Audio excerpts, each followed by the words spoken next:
உங்க எல்லாருக்கும் இந்த உலகத்துல எனக்கு இவரை பார்த்தா இரிட்டேட் ஆகுது, எனக்கு பிடிக்கவே இல்லை அப்படின்னு ஒரு பர்சனாவது இருப்பாங்க. அந்த மாதிரி ஒரு பர்சன்ட்ட நீங்க பேசும்போதோ அல்லது பார்க்கும்போதோ உங்களை அறியாமலே உங்களுக்குள்ள ஒரு வெறுப்புணர்வு வரும். உண்மைதானே? அப்படி வெறுப்புணர்வு வந்து உங்களை அறியாமலே அது உங்களை மீறி வெளியே வரவும் வாய்ப்பு இருக்கு. அவங்களுக்கு தெரியவும் வாய்ப்பு இருக்கு. இதை எப்படி என்னால் ஹேண்டில் பண்ணவே முடியல ப்ரோ அப்படின்னு ஏதாவது உங்களுக்குள்ள தோணுச்சுன்னா நான் சொல்ற மாதிரி செய்யுங்க.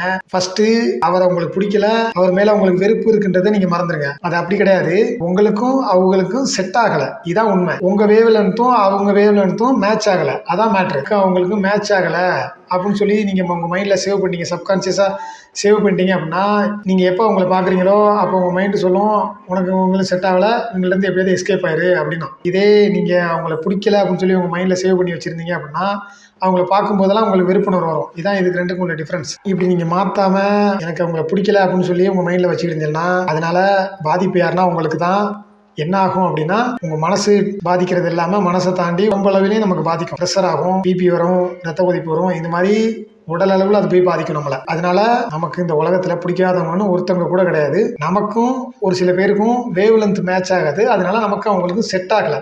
இதை நம்ம மைண்டுக்கு தெளிவாக சொல்லி கொடுத்துட்டீங்க அப்படின்னா நமக்கு இந்த உலகத்துல ஒருத்தவங்க கூட பிடிக்காதவங்க இருக்க மாட்டாங்க.